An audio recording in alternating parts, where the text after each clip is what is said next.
محمود صاحب یہ بتائیے گا کہ ترکی واحد ایسا ملک ہے جس نے سب سے پہلے اسرائیل کو تسلیم بھی کیا، اگرچہ اس وقت وہ سیکولر حکومت تھی، لیکن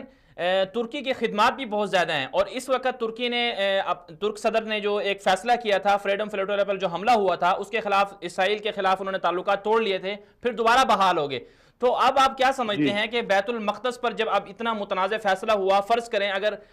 جیسے اس نے کہا ہے امریکہ نے کہ ہم اپنا سفارت خانہ منتقل کر لیں گے، اگر امریکہ سفارت خانہ بیت المقدس منتقل کر لیتا ہے تو کیا ترکی اپنے تعلقات اسرائیل سے توڑ لے گا؟ کیا امریکہ کے خلاف ترکی سٹینڈ لے گا اتنا بڑا؟ یہ پہلی بات تو یہ ہے کہ امریکہ 2 سال سے پہلے اپنے وہ سفارت تل ابیب سے قدس کو انتقال نہیں کر سکے گا۔ پہلی بات یہ ہے۔ دوسرا بات یہ ہے، اگر ہمارا تعلق اسرائیل سے قطع ہو جائے گا، ہم ادھر فلسطینی بھائیوں کو کچھ نہیں کر سکتا۔ جی اسی وجہ سے میرا خیال میں ترکی کی حکومت یہ ماوی مارمارا کے بات کے باوجود اسرائیل سے دوبارہ تعلقات کو شروع کیا۔ اس کا مطلب صرف یہ تھا کہ فلسطینی لوگوں کو خدمت ادا کیا جائے۔ تو اس سلسلے میں بھی ترکی بہت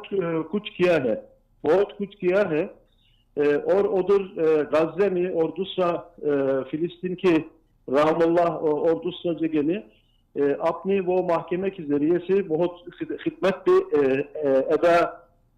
کر رہے ہیں۔ تو اس کو قطع کرنے کی کوئی فائدہ فلسطین کو نہیں ہوگا، لیکن ترکی اس بات پر اصرار کرے گا کہ یہ ان کی فیصلہ جو ہے وہ فیصلہ پیش ہو، اس کو وہ منسوخ کرے، اور یہ دوبارہ جب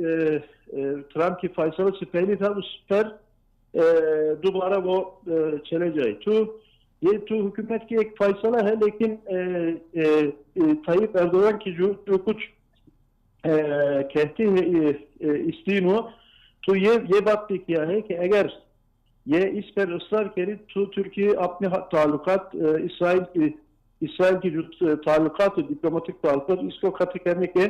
وہ اصرار کریں گے۔ جی اچھا، یہ ایک باتیں سامنے آئی ہیں، بالکل ترکی جو ہے وہ حکمت عملی کے ساتھ چل رہا ہے، مصلحت کے ساتھ چل رہا ہے، کیونکہ پوری دنیا جانتی ہے کہ ترک عوام اور ترکی جو ہے اس وقت پوری اسلامی دنیا کا لیڈر ہے۔